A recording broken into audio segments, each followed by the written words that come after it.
La sortie ces jours-ci d'un coffret Blu-ray DVD du Cavalier électrique avec Robert Redford en cow-boy moderne nous a donné envie de poser cette question simple, c'est qui, ou plutôt c'est quoi, justement, Robert Redford? Voici notre réponse, subjective, en 10 petites madeleines. Robert Redford, ce sont tout d'abord de premiers pas, début 60, dans des séries télé comme La Quatrième Dimension ou Alfred Hitchcock présente, puis les premiers seconds rôles marquants, notamment chez Robert Mulligan, aux côtés de Natalie Wood, mais surtout chez Arthur Penn dans La Poursuite impitoyable. Soit le Texas dans les années 60, Robert Redford en évadé, confronté à la violence d'une petite bourgade américaine, avant d'être sauvé in extremis par le shérif Marlon Brando.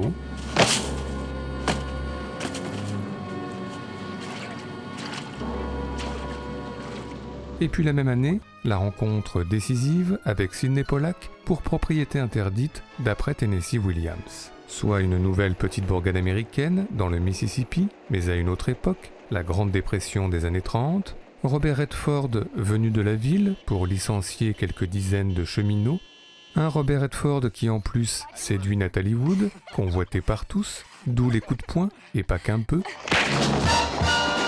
Avant des retrouvailles, Robert Redford de Natalie Wood, plus apaisé à la Nouvelle-Orléans, tout en reflet dans l'eau, et ponctué par un dialogue tout à fait culte.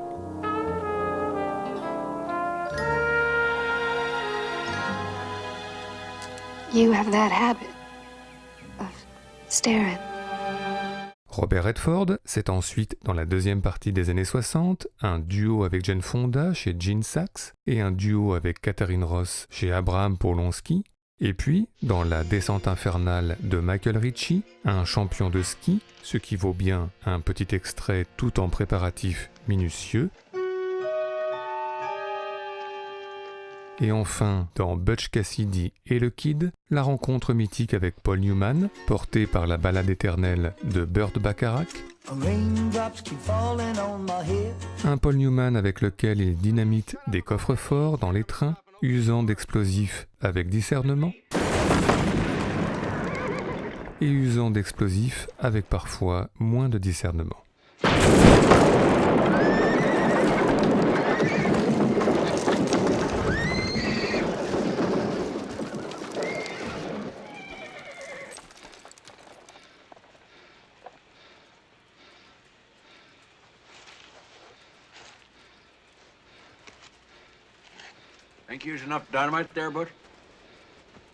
Robert Redford, c'est ensuite, début 70, un film de motard signé Sidney Furie et un film de prison signé Peter Yates, et puis les retrouvailles avec Sidney Pollack pour un grand film d'apprentissage, Jeremiah Johnson, où Redford part dans les montagnes rocheuses pour fuir la civilisation, apprenant à chasser, et ce n'est pas facile,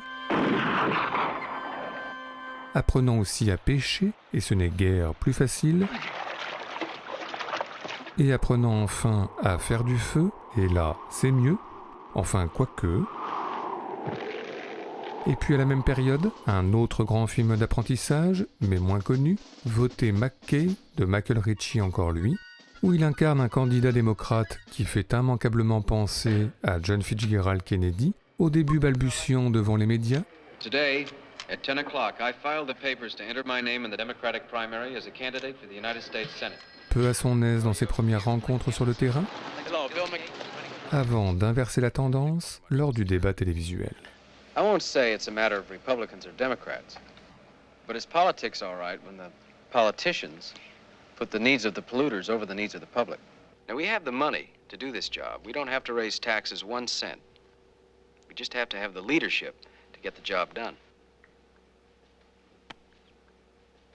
Robert Redford, c'est ensuite, dans la continuité des années 70, un nouveau film de George Roy Hill, En fou des airs, et une adaptation de Scott Fitzgerald, longtemps avant Leonardo DiCaprio, et puis les retrouvailles attendues avec Paul Newman pour L'Arnaque et son fameux air de ragtime dès le générique, mais aussi sa partie de cartes tendue entre un Robert Shaw tricheur et un Paul Newman tricheur aussi. 4 jacks. Avant que Robert Redford malin ne vienne révéler le secret de Polichinelle. Your boss is quite a card player, Mr. Kelly. How does he do it? He cheats. Et enfin, toujours à la même période, deux Sidney Pollack coup sur coup. Tout d'abord nos plus belles années, avec le duo d'étudiants Barbara Streisand-Robert Redford, elle la militante communiste, lui le playboy apolitique. Avant les années 50, l'avènement de McCarthy et la chasse aux sorcières. Et puis en 1975, les 3 jours du Condor, dans lequel Redford travaille pour la CIA, découvre son équipe décimée, du coup la traque et la paranoïa dans les rues de New York, les infos manipulées dans les médias, mais aussi les rencontres tendues dans les ascenseurs avec le tueur à gages Max von Sydow, et enfin les rencontres moins tendues avec la photographe Faye Dunaway, avec ses clichés exposés au mur comme témoins sur la musique de Dave Grusin.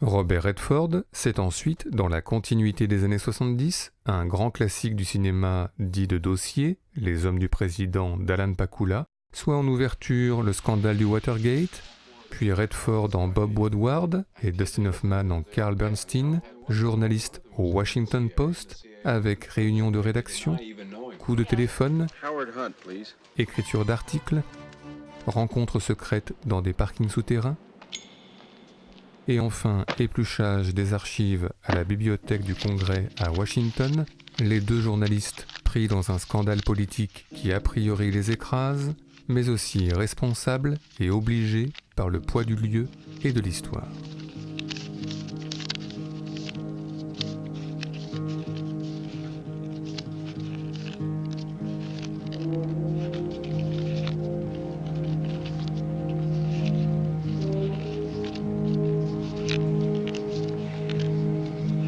Robert Redford, c'est ensuite au carrefour des années 80, un rôle de prisonnier chez Stuart Rosenberg et un rôle de militaire chez Richard Attenborough, et puis son premier film en tant que réalisateur, où il ausculte une famille ordinaire, confrontée au deuil impossible d'un enfant.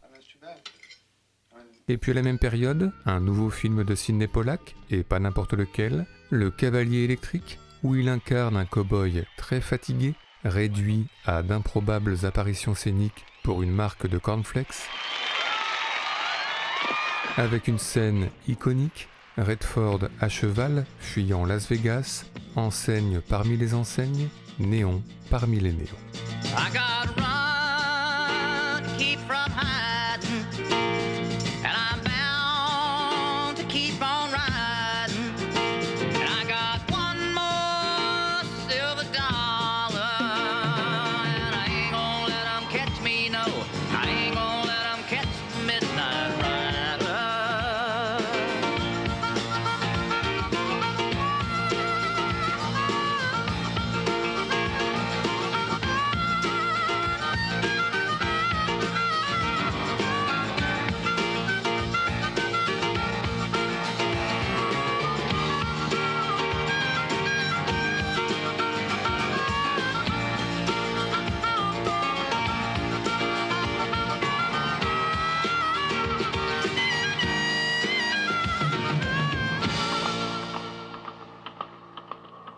Robert Redford, c'est ensuite, dans les années 80, la présidence du Festival du cinéma indépendant de Sundance, mais aussi à l'écran une comédie d'Ivan Reitman et un film de Barry Levinson en star de baseball revancharde, et enfin, toujours dans les années 80, Out of Africa, bien sûr, de Sidney Pollack, bien sûr, pour une première rencontre tendue avec Meryl Streep, avec une lionne comme témoin. I wouldn't run. If you do, she'll think you're something good to eat.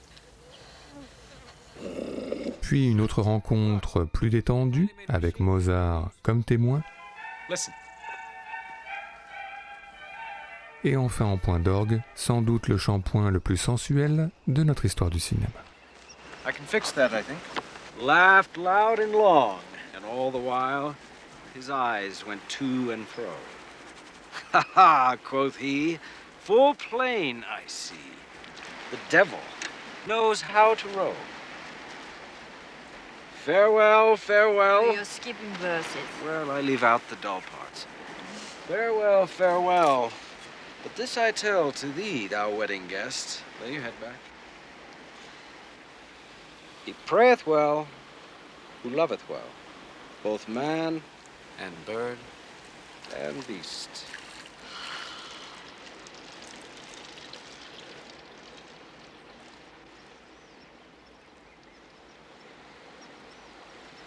That's better.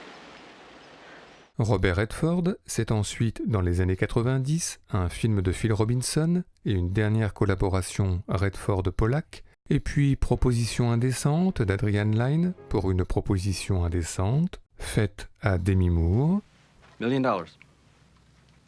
Now, the night would come and go, but the money could last a lifetime. Think of it. mais aussi dans L'homme qui murmurait à l'oreille des chevaux, une relation plus décente avec un cheval sauvage. Mais enfin, on ne se refait pas, Robert Redford dans les années 90, c'est aussi pour nous Steven dans La classe américaine, le film parodique de Dominique Mézeret et Michel Hazanavicius, avec notamment un coup de téléphone à Dustin Hoffman d'un autre monde par la magie du faux doublage. Allô, Peter, c'est Steven. Alors note bien ce que je vais te dire. Tu vas aller interroger un certain José. Noter, dire, interroger. José. Par contre, il supporte pas les journalistes. C'est bon, là, tu notes, là? Bah oui, je note. Alors, Mais aussi pour des retrouvailles avec Paul Newman par la magie du mash-up. Moi, papadoua, angoisse, fausse angoisse, j'ai plus de repères. Pour l'instant, wadou dadoudou. Steven, arrête s'il te plaît, j'ai jamais pu encadrer Michel Legrand. D'accord, chabou dadoudi. Robert Redford, c'est ensuite, dans les années 2000, un face-à-face avec Brad Pitt chez Tony Scott et un film qu'il réalise avec Meryl Streep et Tom Cruise, où il revient sur la guerre en Afghanistan, mais surtout à cette période, l'étonnant All Is Lost de J.C. Chandor, où l'on passe plus de 100 minutes avec un Robert Redford bientôt naufragé, sans dialogue, sans flashback, seul Redford et l'océan et Redford.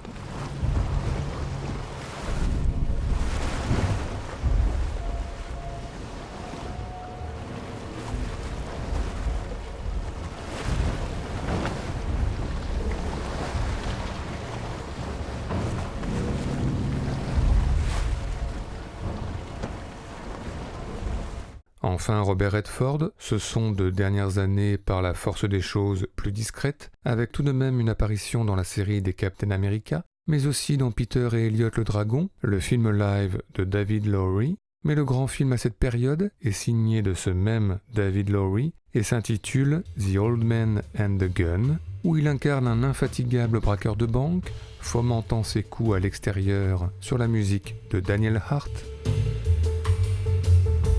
puis précisant son plan à l'intérieur, toujours sur la musique de Daniel Hart, avant de passer à l'acte désinvolte l'air de rien, avec une classe plus, toujours sur la musique de Daniel Hart. Hello.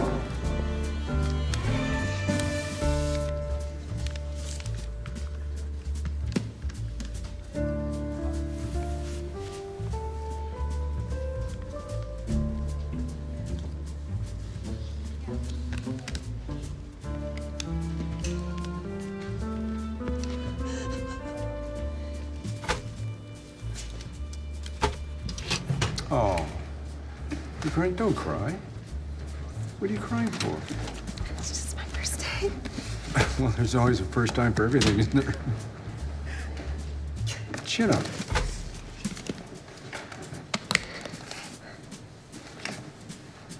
You're doing a great job. Voilà, Robert Redford, c'est tout cela, ce qui est évidemment beaucoup, Mais c'est aussi, et enfin, une dernière remarque en guise de conclusion, qui vient de l'un de ces films tardifs, Randonneurs amateurs, où une nouvelle fois Redford s'apprête à quitter la ville pour tenter la grande aventure, comme en écho à Jeremiah Johnson, mais aussi au Cavalier électrique ou à All is Lost, car si Robert Redford a incarné l'artiste politisé, engagé dans la collectivité et les questions de la cité, il a dans le même temps, sans cesse, à cheval, à pied ou en bateau, été attiré par les chemins de traverse, le pas de côté, l'évasion et la liberté, et toujours au milieu des paysages éternels, le visage de Robert Redford comme un paysage éternel. Raindrops are falling on my head, and just like the guy whose feet are too big for his bed, nothing seems to fit. Those raindrops are falling on my head, they keep falling. So I just did me some talking to the sun, and I said I didn't like the way he got things done, sleeping on the job. Those raindrops are falling on my head, they keep falling. But there's one thing I know, the blues they send to meet me